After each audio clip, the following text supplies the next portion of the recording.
I'm alone, I'm a broken home. I gave you all the bricks that I own and know. I'm letting go, I'm breaking these walls down, breaking these walls down. If you want adventure, but if you want to try, then go alone. Yeah, what's the point in us if I never know? What kind of library you been visiting? I mean, I'd like to take out a book, please. On cars. What's the limit here?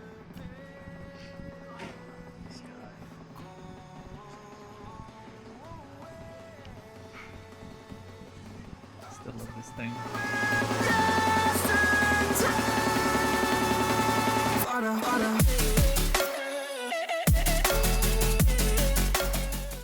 We are going to do these a little differently. Basically, one of my prior videos, if you've watched it, we went to Redline Restorations over in Fairfield, basically. It's Bridgeport, Fairfield line in Connecticut. If you don't know Connecticut very well, you won't care about any of that. Anyway, so we went down there, and the selection of cars they have is unbelievable. It was actually kind of funny because at the time, I thought I knew a decent amount. I wasn't prepared for what I saw at Redline Restorations. So anyway, I admitted I don't know that much about Ferraris. I also found out I don't know that much about Japanese cars and drifting and that kind of thing, because when we got to the back of Redline Restorations, we walked through and I had an immediate response, involuntary if you will, when we saw the line of JDM cars that were on the back side. And basically it was like, what the heck is this? What do we have here? And it's partly because I recognized some of the cars as what the car was, but I could tell just with the livery and everything on these cars that they were not the typical normal cars. But I didn't know anything about them. So what ended up happening was we went back to Redline Restorations. They had another open house. This time it was me, Joe, John, and Eric, and we sort of didn't get to do quite as much, but at the same time we got a little more than we bargained for than the first time. So the front was very similar layout, Ferraris, SLS AMG, Black Series, the GT2 RS, all the crazy stuff we saw before in the front, and the same lineup of JDM cars were in the back. But when we got back there was a rope up that we weren't supposed to cross. Now, of course, my man Joe, he's a habitual line stepper, and he stepped right across that thing, and you'll see that when we come to it. But we also got to take a little guided tour, so we weren't able to go over the line unless we had someone with us. So we had to wait, except Joe, because he's, like I said, stepping those lines. And what ended up happening was we got to hear a little bit about some of the history of the cars. It kind of sparked in me that, wow, I really need to know more about what's happening here, because I really had no idea. But the history of the cars was really, really interesting, because it turned into a puzzle where I would go back and search for different videos that were about these famous drifters and people that built these cars and used them. And it turned into sort of an educational thing for me. But like I said, it was almost like a detective thing where I was looking for all this old footage. And so what I'm going to do with this video is, if you check out the description below, I'll try to put as many of those cards up in the corners that pop up, so you can click those and go to the videos that I've gotten here. I went around, I scoured YouTube, and when we got to a really important car, I would go research it, try to find out what I could, check different articles, clippings, find some video footage either of the car, or in the case of some of the cars, specific events in the life of that car, and then try to pop them into this video. So you'll see them pop in and out, but what we'll do is we'll kind of go through it, because the owner, Colton, was going through, he's walked several people through on YouTube. Some of those were really enlightening, and although our guide was excellent, there were some cars that we sort of walked past. But what I'll do is I will pause in certain areas and give you some commentary on some things that were missed, so that we don't miss as much as when we were kind of being walked through quickly. It was sort of a short time span. We actually sort of got kicked back out of that area. So I will let the video run for the most part, and then I'll jump in at certain points when either we didn't cover everything with the car, or if we just flat out walked past it and missed it. So let's go to the video. Beep, beep.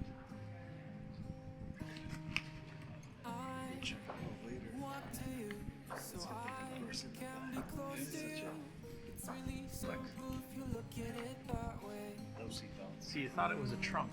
It's not. This is where the kids go. Right here. Boom. Even when it's raining. And then if they're really bothering you, you just hit a bump.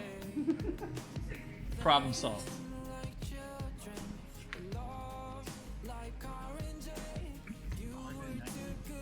Yep. 1,000.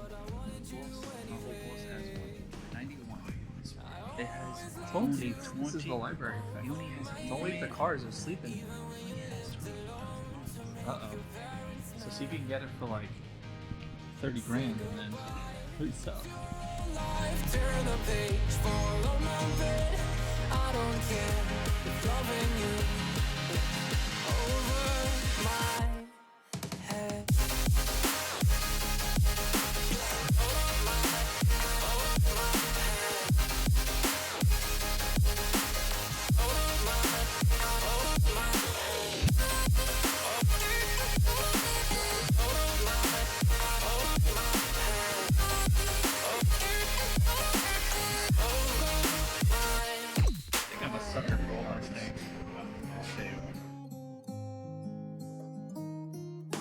You talk to me like breeze, running free, beautiful images everywhere. You take a picture of us kissing in cars, it makes my day 10 times better. Yeah, playing like children and love like. So this first car here, I'm going to pause it on, and I've noted it in the video, Chris Forsberg's 370Z.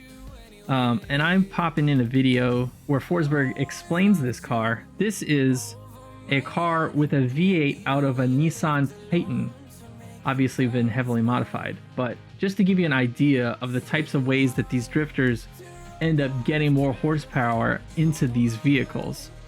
Ironically, Joe owns a Nissan Titan, so Joe, maybe it's an idea for a build later. We'll just, don't worry, we can put a different engine in your car. We'll just cut that right out of your truck. Never mind, bad idea. Okay, carrying on.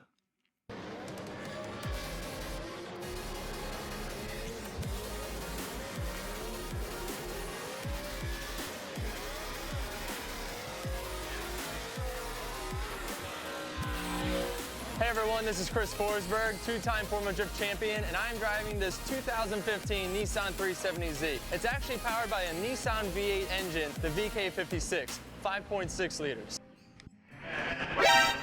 Uh-oh. Like daughter, like father, breaking the law. Submitting this as evidence. Hey guys, come check this out. See, this is the one, right? There. See where he is? Absolute rebel. A demon, if you will. Goodbye, Joe. See you in prison. You're getting us in trouble. We need a guide, otherwise we're not allowed past. We're supposed to do it when they're not looking. Oh, that's where we messed up.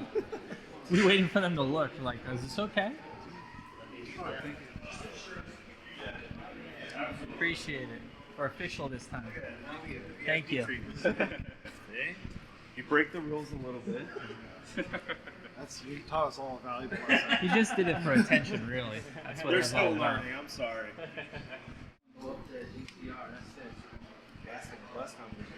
Don't listen to him. We're going past that. Okay. I had my daughter with me, and she was putting her fingerprints on everything. No, she wasn't. No, she was. She was loving it. She was attempting to. Yeah, we stopped her. You guys know the histories of these cars? Not really. What was it? Smokey, maybe right? Was it Yeah, so Smokey? this is one of the most iconic Supras. Obviously, you know of the 2J1s or like the RB one. This one has the Toyota MR2 motor. The 3 GSE motor. Built similar to the JGTC Supras, which they had MR2 motors at the time too, because there's a power cap and regulations on that. So there's no point in running a much heavier motor when you can squeeze the same power out of a lighter motor there. So this one, they attempted to do a top speed run in New Zealand. I think they were shooting for 220 miles per hour. Unfortunately, between the rain conditions and then one of the gears giving out on their passes, they weren't able to make that run completely. But nevertheless, still one of the most iconic Supras since it was built so closely to the JGTC spec Supra. These other cars here, such as the K-Office S15, Top Secret S15s, they're all part of the GS series. Was a former race car before it took a nasty hit and rear, and then they ended up pulling it behind closed doors and they built a whole nother one and they raced that one right there. ここはプレッシャーがないのかミキ龍城大きな振りでまず斉藤を抑えるしかし斉藤ももちろん負けてはいない大きなミスはありませんさあ K-Office S15, I mean, that would belong to Kazama. He was famous for doing his little like rodeo stunts where he'd be hanging out. Yeah. He's sitting on top of the door, going to the car and drifting it around and all that. They were called Cowboy. And then, Tsuchiya as well too, followed here. いっぱい来てる目いっぱい来てるそれでもかなり目いっぱい高橋も煙の後ろで前が見えない So how did these cars actually come together? Was it just like a slow process to actually A very, get very them? slow process. Colton, my brother, and a few other guys, I mean, they've been looking for cars across the world. They're not all just in Japan. I mean, you're talking about Norway, They must Sweden, have been all over, all just over the scattered place. around. Yeah. Especially the drift cars. Like I'd say, like some of these other race cars, you can find them in a more like local area. Sneak it in. You gotta watch the little ones, man. Oh, you showed him that? Yeah, of course I did. Get Evidence. kicked out of here now for sure. There's no way. Yeah, so it must have been a couple of years before you got it. Tracking them down and obviously negotiations, because nothing's ever like an easy transaction of just handing money over. Exactly. They're not some cheap. cars were prepped to go for another season racing forward, and then they had to kind of like stop that and figure out what's the team going to drive now. You got to give them a replacement car at that point. Yeah. And then you got like cars like this Top Secret R34 sedan as well too. That's a fast car. It might have 4 doors, but it's an RH9 plate holder. Yeah. Definitely fast. I, for the life of me, cannot find video footage of that 4-door R34 that they have there. GTR. But it was, I guess, a specifically Colin's got a lot of cars on the way. made as the daily driver for Smokey Nagata. Could not find anything about that one online. If you find it, feel free to drop it in the description below. We'd love to check it out. Other BR racing cars, R34 and then R32, and of course the legendary Signal R34 as well. Where do you guys go from here? Are you guys kind of like planning on adding more? Yeah. Colin's got a lot of cars on the way. He's been posting about them. I saw a couple. Amuse R1 Titan is one car, and the Giza R34, which is incredible because that's a super tight racing class car, and on top of that, it is number 0001. So it's the very first race car they made in that spec. So he's expecting that soon. I know he's got a Top Secret R33 sitting at the port right now. There's a lot of cars. It was a V12 or? Yeah, the V12 one is owned by a shop out of Florida. They also have the Spoon NA2 NSX as well too. So there's been other shops that have been kind of collecting cars. What's another car that we've seen floating around? The Blitz R34, the gray one. That's over in California. Somebody owns that one. Some private owner has that one. Imagine having that here. Oh. Yeah, I mean that's what cars trying to do. They're trying to collect the most iconic race cars from like the 90s and early 2000s. Just to kind of have them displayed and just kind of collect. Yeah, I mean he's also, you got to think about it. He did this when he was far ahead of the game of Japanese cars, because as you guys probably know, within the last few years, the pricing and values of Japanese cars have completely exploded to a stratospheric like level. Like you're not even talking like 100,000 like before talking $100,000 for a Japanese car, everyone would have called you crazy. Yeah. Now, like, yeah. you're hitting $500,000 on an R34. People looked at us crazy when we were hooking them up, and we were on the street, and they were looking at us like, oh, look at these little racers. You can't find an R34 Super for below, 6 figures for the most part. And if you do, it's all rotted out. And yeah, exactly. It's not a car that you want. It's gonna be more money for you to even get to be worth something at that point. Now, do they get turned on and kind of just like driven? So the ones that do, the ones that are able to run, he does drive them. He'll slap a dealer plate on them, and honestly, like sometimes you might, if you're on Fairfield on like a Friday or a Saturday evening, you might see him driving by. I got to drive Top Secret S50 street car when we took all the Top Secret cars out for a photo shoot. It was sound. It was awesome. I mean, it was awesome. It was also a little intimidating. And, it's right-hand drive. It's a dog leg gear pattern. Yeah. Right. Yep. On top of that, it's straight cut gears, and it's a very tall first and second gear on top of that. So, I was in it, and it was fun up until I was like, yeah, like, let me get to drive this car. It's cool. Let me hit it. I get onto the highway, sat in traffic for 30 minutes. Let me tell you that whenever someone says like, I want a daily race car, no, you do not. You do not want to sit in a traffic with that car for 30 minutes because you're sitting there and just constantly revving it. Just to move a couple feet, it's a pain in the ass. I mean, I don't even but once we got onto the open road, we got onto Route 8, I was able to open it up, and it was awesome. I don't even think I'd want to drive it down the post road here, with all the potholes and everything. Oh yeah, the you just dodging them in and out. It's amazing. There's really no other place you could actually go here. Anywhere here in Connecticut. Honestly, I don't know of any nation that has really this concentration of cars like this. People got like one or two. Whatever, you show up to a car meet, like you might get some more people, but like to consistently have all these cars in the building, I don't know of any other place like that. It's funny because you have Ferraris but everybody's everyone always wants to come. It's funny because half the customers that come into the back, come here, they're like, we want to see the Japanese cars. We got to walk into the back. So the hope is that I want to kind of rearrange the front showroom and do more immersive displays. So it allows you to walk 360 degrees around the car instead of just looking at the front of a vehicle. That way I can swap cars out, display different cars instead of blowing my load in the first, just the front room, and then, okay, here we go, guys, that's everything right there. I know at what point they were some of the JDM cars. Yeah, for when he got the Supra, that's when he moved all the cars up there and kind of displayed them for everybody to see. That was amazing when I saw that. I was just like, oh man, we had so much foot traffic when we were in that car. It was funny because of all the cars that we've ever brought in here, like, we post this up and hordes of people coming in. Can I see the Supra? Can I see the Supra? That's crazy. That's crazy. History here. The ones that aren't drivable is the K Office S15. The Supra doesn't drive right now. It starts, but it doesn't drive.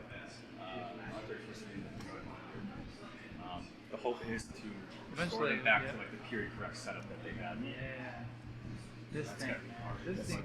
This thing was very known. Oh my God, Colton! This is the first year I started here. We did a little Christmas video. Colton threw a Christmas tree on the top of it. We wrapped the whole car with Christmas lights and everything. And he did the longest burnout. Oh, I saw ever that. In the I front. watched that It video. was like 2 minutes straight of him just bouncing off Merry the Christmas! those tires. And then we took it to some house in Fairfield had like one of those extravagant displays where just the whole front of the house had lights and everything. We brought the car there. Those tires. So this next car that we skipped by is this Toyota 86. This car is actually for it's made. It says JDM Supreme on it because as I hit the mic, it says JDM Supreme because Colton made this car for Diego Higa, who is another drifter, but he first showed up on, I actually knew him, not personally. I know of him because of a Netflix show, which I have a little clip of in here, where he's basically from a drifting family. So it was pretty cool watching him on the Netflix show, which I think you can still watch or you can still see. But we kind of breezed by it, and I guess it's a pretty new car, pretty new build, but I've got some clips in here of Diego drifting, if not that car, a very similar car, as well as from the Netflix series, which is called what? From the Netflix series Hyperdrive, which he drove a Ford Mustang actually on. So carrying on through that, it's kind of cool to see someone who popped up on Netflix show turning into a pro drifter, and that one of the cars is designed for him, and it's by the same folks that we're checking in with here.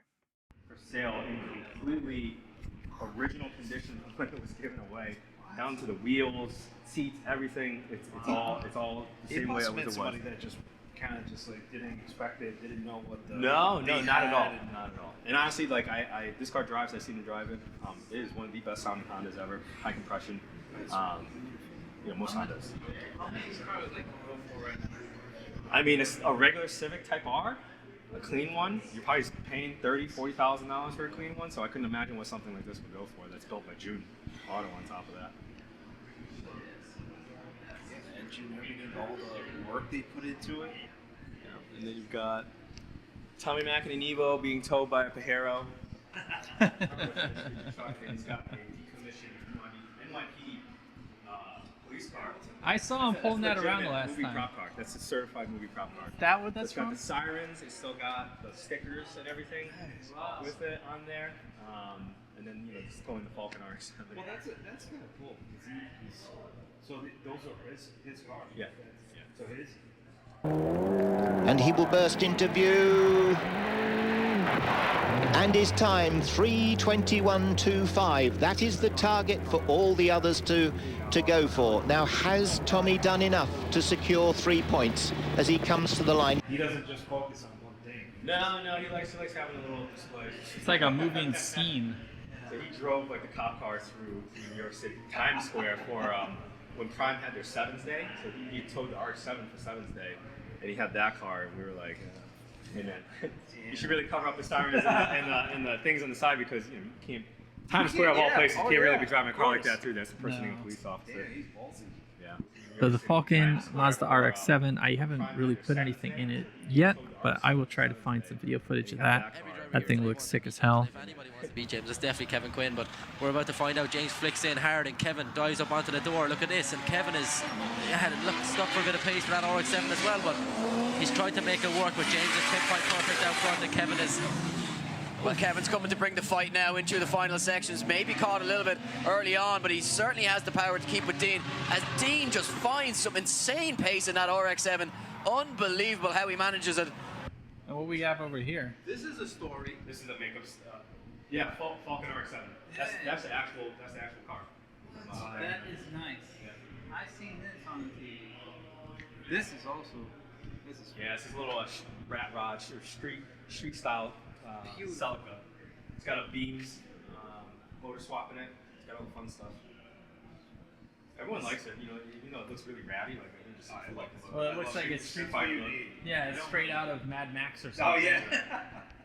Also, there's another Supra in this shot here, and that Supra is actually mostly a carbon fiber build. I found out from a different video for Colton. It was actually his build, so it doesn't have a racing lineage, but again, kind of cool to see the love of the vehicle, and that's a personal car basically.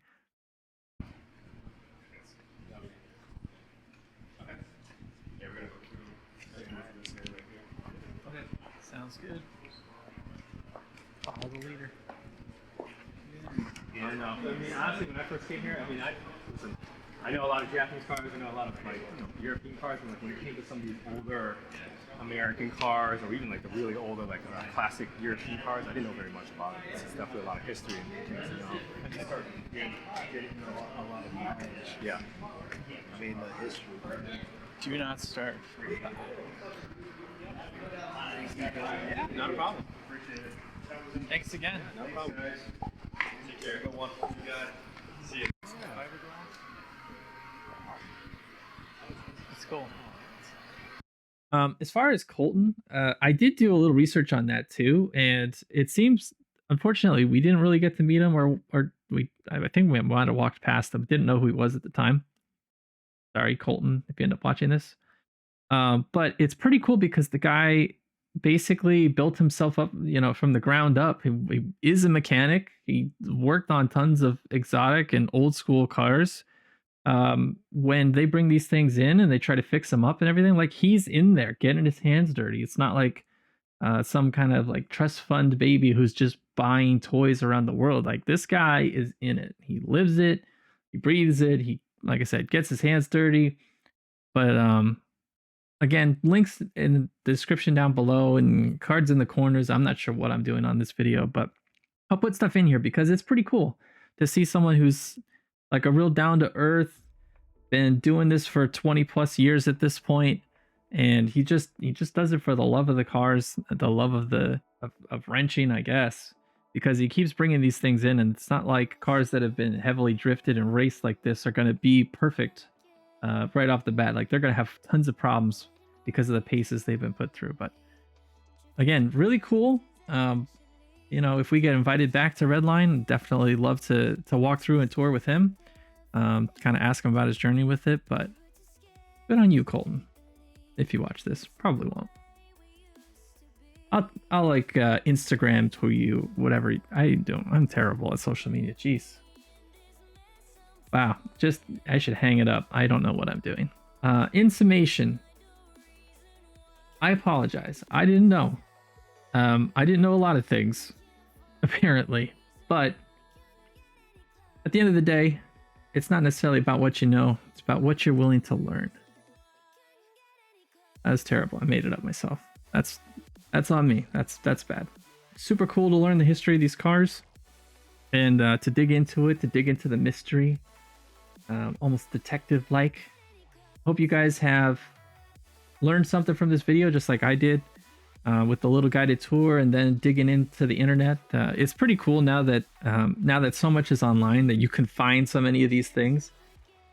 Previously, you know, back when I was a teenager and 20s, don't want to date myself too much, but like, you didn't have resources like this. You'd have to physically go and find the VHS tape that you know, Smokey Nagata recorded when he got arrested in the UK. He's a crazy man, by the way. Look into him, Smokey Nagata. It's super cool, super interesting.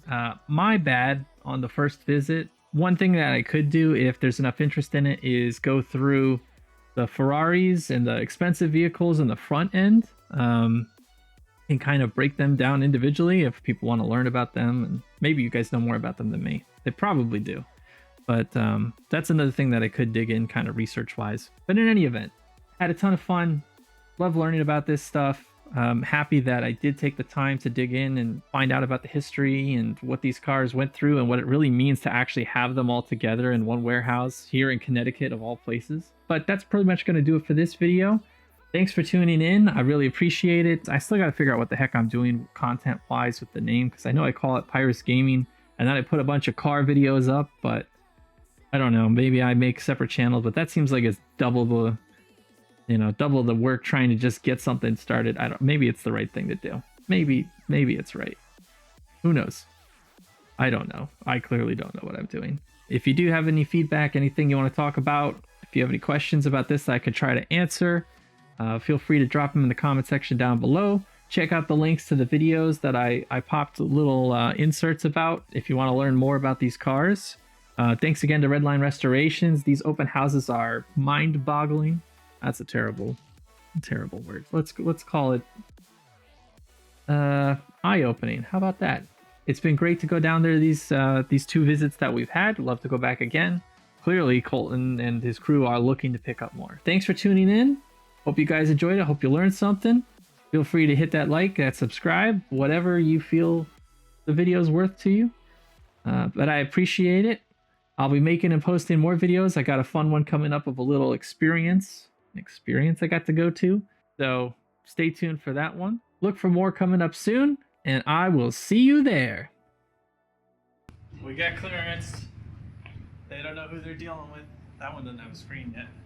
Well, if you guys actually want to use them, I'd be happy to lend a hand to set them up. Oh, hell yeah. Yeah. That's cool, man. This is a real gaming setup here. Oh, yeah.